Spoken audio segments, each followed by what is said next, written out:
বেলডাঙ্গা হাট থেকে আমাকে ফোন করছে কুরবানির সময়, হুজুর ভালো আছে? ভালো আছে। কি হয়েছে বলো? কোথায় আছেন? মাদ্রাসায়। একটা মশলা বলেন তো। আমি বলি দেখো দেখিনি কি মশলা এই সকালবেলায়। বলে হুজুর একটা গরু না একটু পা টেনে টেনে চলছে, কুরবানি হবে তো? আমি বলি অসুবিধা নাই, কিনেলে ও যেমন পা টেনে চলছে তুই পা টেনে টেনে জান্নাতে ঢুকবি।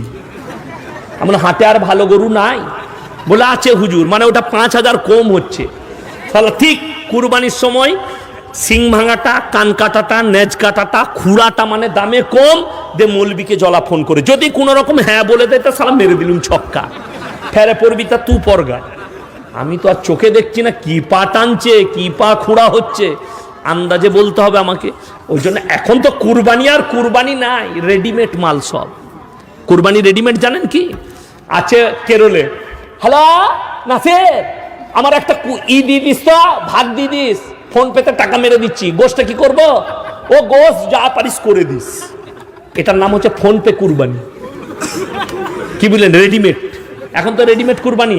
কালকে কুরবানি, আজকে গরু নিয়ে চলে এলো, সকালবেলায় কুরবানি হয়ে গেল। ওই জন্য তো আমাদের কুরবানি কিরকম জানেন?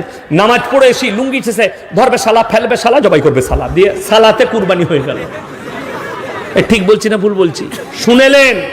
ওই জন্য কোরআনে আমার আল্লাহ রাব্বুল আলামিন বলেছেন, হে আমার নবী পৃথিবীর মানুষকে বলো সাবিকুনা সাবিকুন উলাইকাল মুকাররাবুন ফি জান্নাতিন নাঈম সুল্লাতুম মিনাল আউয়ালিন ওয়া কালিলুম মিনাল আখিরিন। হে আমার বিশ্ব নবী তাদেরকে বলে দাও তাদের মধ্যে কম সংখ্যক এবং তোমাদের পূর্ববর্তীদের মধ্যে থেকে বেশি সংখ্যক লোক জান্নাতে প্রবেশ করবে। কেন শুনেলেন? আপনি কুরবানি দিচ্ছেন আজকে গরু কিনে কালকে, আর আপনার দাদু কুরবানি দিয়েছে 1 বছর গরুটাকে পেলে তাকে খাইয়ে তার উপরে মহব্বত জাগিয়ে যখন বিসমিল্লাহ আল্লাহু আকবার বলে জবাহ করবে, ঘরের গিন্নির সেই মালিকের চোখ দিয়ে পানি পড়বে, আমার মহব্বতের জিনিস চলে যাচ্ছে।